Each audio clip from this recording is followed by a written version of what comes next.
warahmatullahi wabarakatuh. Sampurasun. Perkenalkan, Nami abdi Nayla Destriani Aurelia Putri dari kelas 7G.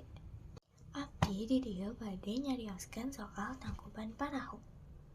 Baheula di satar Sunda aya hiji wanoja geulis pisan jenenganna dayang sumbi. Anjeunna hirup nyorangan sareng anjing Setyana, si tunang anu sebenarna jelmaan dewa.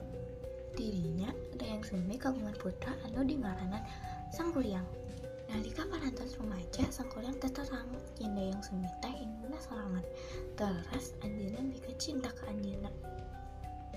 Dayang sumbing anu terang kana eta hal terus masihan syarat anu hese pisan nyaeta nyieun parahu sareng situ dina sapiting. Sangkuryang hampir hasil melaksanakan eta syarat, nanging dayang sumbing ngagagalkeun ku cara nyieun kaayaan sika geus isu. Ku amarahna Sangkuryang nendang parahu eta nepi ka tibalik anu tuluy dipercaya janten gunung Tangkuban Parahu. Sakitu we carita Tangkuban Parahu ti abdi, hapunten bila aya kesalahan. Wassalamualaikum warahmatullahi wabarakatuh.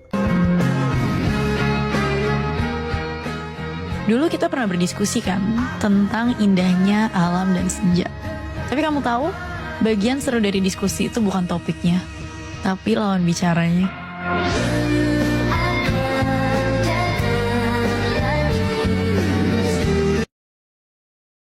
Just trust me, you'll be fine. And when I'm back in Chicago, I feel it.